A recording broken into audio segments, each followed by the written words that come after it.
मैं जब गाजियाबाद में था तो वहां एसएसपी था। एक नया मैंने मोडस ऑपरेंडाई देखा मकान पे कब्जा करने का। वहां तब वो डेवलप करती हुई सिटी थी, पुरानी बात है। दिल्ली से बड़े बड़े लोग आते थे, बंबई से, और बड़े बड़े मकान बनवाए और उसके बाद रहते थे मुंबई में और दिल्ली में और बैंगलोर में।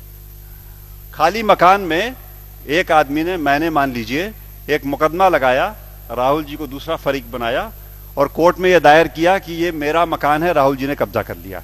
एक्चुअली ना राहुल जी का है ना मेरा है, वो मकान किसी और का है।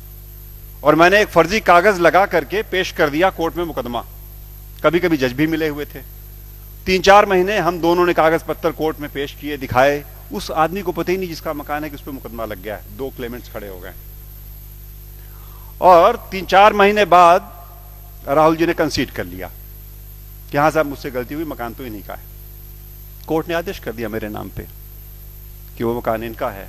और अब मैं उस कागज को लेकर के घुस गया अंदर उसके, और अब जब उसके चौकीदार बोलेगा या शिकायत होगी, वो भागा भागा मेरे पास। एक्चुअली एसएसपी गाजियाबाद की हैसियत से मुंबई का बड़ा व्यापारी, रोते हुए लगभग, साहब मेरा मकान कब्जा कर लिया फला ने। तुम्हारा मकान? जब बुलाया तो उसने कहा साहब कोर्ट का आदेश दी, मेरा मकान है, ओरिजिनल कागज सारे इसके पास हैं, और कोर्ट ने आदेश उनके लिए कर दिया। तो एक्चुअली वो निपटाया मामला, जिससे वो अब भी चल रहा है साहब, यूपी में अब भी चल रहा है ये साहब, कि वो खाली मकानों पे कब्जा करने को ये तिकड़म लगा देते हैं। 2 लोग मुकदमा करेंगे और वो आपस में लड़ हार के जीत लेंगे, जिसका है वो बाहर है उस लड़ाई से।